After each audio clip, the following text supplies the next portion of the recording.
আমার ছেলেকে কেমন লেগেছে? যার মনে চায় কফি খেতে পারে। হ্যালো, হ্যাঁ হ্যাঁ গায়ত্রী বলো। সেহেলির বাবাকে কথা দিয়েছে, তাই তাকে ডাক্তার বানিয়েছে। যেই চাকরি পেলো অমনি হোস্টেলে উঠে গেল। কোনো এক বন্ধু টাকার দরকার পড়লো, সাহায্য করার ওয়াদা করে বসলো, আর নিজের বাড়ি বন্ধক দিয়ে দিল। আর যেই টাকা পেয়ে গেল, লোকটা তার সবকিছু নিয়ে পালালো। আর এখন এমন অবস্থা যে নিজের বাড়ি থাকতেও ভাড়া দিয়ে থাকতে হচ্ছে। ঘরে একটা যুবতী মেয়ে থাকা সত্ত্বেও একে বাসায় এনে উঠিয়েছে। দেখিস এর জন্য কোনো না কোনো ঝামেলায় পড়তে হবে। ও না আবার তোর প্রেমে পড়ে যায়, সেদিকে খেয়াল রাখিস।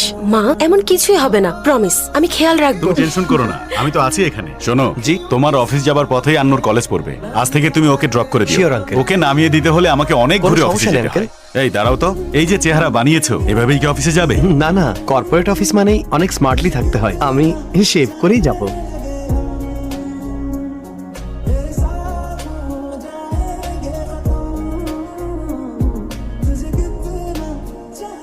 মাটা কে রে? ভাই, হ্যাঁ? পশু অন্য বৌদিদের বাসায় এসে মনে হয় আপনার ভালোবাসার উপর নজর পড়ছে। আরে আমি কই আর ও কই, আমার থেকে বেশি কেউ ওকে ভালোবাসতে পারবে না। বাড়িতে যেভাবে মা চিকেন রান্না করে ছেলের জন্য ভালো পিসটা রেখে দেয়, তেমনি উপরওয়ালাও হায়দ্রাবাদের সব সুন্দরী মেয়েদের সফটওয়্যার কোম্পানিতে রেখেছে। ইঞ্জিনিয়ারিং সিএসসি ক্লাসে 40টা মেয়ে দেখে একেবারে বোর হয়ে গিয়েছিলাম। হয়তো উপরওয়ালা সেখানে সুন্দরী মেয়ে দিতে ভুলেই গিয়েছিল, কিন্তু কথায় আছে না, ধৈর্যের ফল সবসময় মিষ্টি হয়। মনে হচ্ছে ফুলের বাগানে ঢুকে পড়েছি। ইচ্ছে মতো পছন্দের ফুলটা তুলে নিলেই হয়।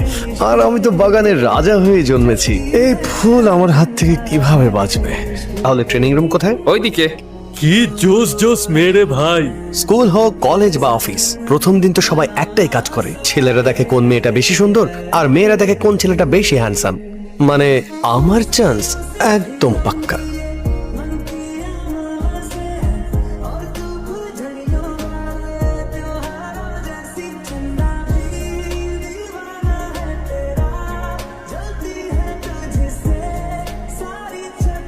Good morning guys.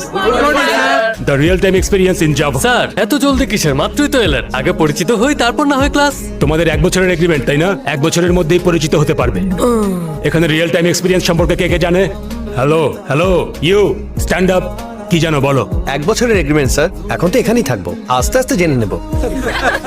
স্যার তো খুশি হয়নি, কিন্তু মনে হচ্ছে মেয়েরা পটে গেছে। শোনো, তোমার সব ফালতু জোকস এখানে শুনিও না। আরে না স্যার, গ্রামের মানুষদের জন্য অন্য জোকস, এটা তো শহরের জন্য। মেয়েটা তো পটে গেছে রে, মিস করা যাবে না Sanju. Hello, talk to me in English. English medium তো না?